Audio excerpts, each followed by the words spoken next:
ngày ní ha nhóm chọn dạyអំពីរឿងដុំសាច់នៅក្នុងសុដនរបស់មនុស្សស្រីបងប្អូនទាំងអស់គ្នាប្រសិនបើយើងនិយាយអំពីរឿងដុំសាច់នៅក្នុងសុដនបងប្អូនទាំងអស់គ្នាកុំភ្លេចពាក្យថា Birat Birat គឺជាចំណាត់ថ្នាក់ដែលបង្ហាញថាតើ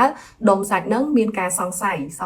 ថាអាចជាដុំសាច់កាចឬក៏អាចជាដុំសាច់ slow ហ្នឹងនៅពេលដែលគ្រូពេទ្យមិនថាគ្រូពេទ្យមើល echo ឬក៏មិនថាគ្រូពេទ្យមើលជា mammography ការគៀបសុដនហ្នឹងគឺគេប្រើចំណាត់ថ្នាក់ហ្នឹងដើម្បីឲ្យដឹងថាតើការសង្ស័យថាជាដុំសាច់កាចហ្នឹងមានដល់កម្រិតណាហើយចំណាត់ថ្នាក់ហ្នឹងវាមានតាំងពី0រហូតដល់លេខ6ប្រសិនបើយើងទៅពិនិត្យមើល echo គេហៅ ultrasound ណា echo សុដនហ្នឹងឃើញដុំសាច់មួយដែលគ្រូពេទ្យ echo ក៏ដាក់ចំណាត់ថ្នាក់ Birat 4ឬក៏ Birat 5ឬក៏ Birat 6អញ្ចឹងអា6ហ្នឹងគឺបានន័យថាយើងសង្ស័យកាន់តែខ្លាំងថាដុំហ្នឹងអាចជាដុំសាច់ដែលជាសាច់កាចឬក៏គេហៅថា malignancy អញ្ចឹងចាប់ពី4 5 6ហ្នឹងទៅគឺយើងតម្រូវឲ្យបន្ទាប់ពី echo គឺធ្វើ mammogram ហើយការគៀបសុដនហើយថត x-ray នៅពេលដែលគេគៀបនឹងឯងអញ្ចឹងនៅក្នុងហ្នឹងចេញលទ្ធផលមកក៏គ្រូពេទ្យធ្វើបំណែងចែកថា Birat 0 1 2 3 4 5 6ហ្នឹងដូចគ្នាហើយប្រសិនបើក្នុងករណីថា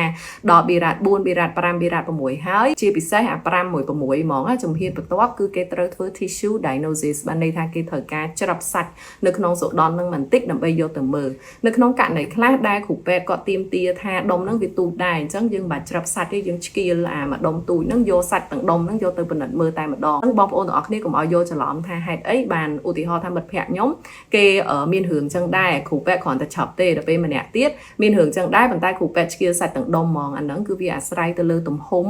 នៃ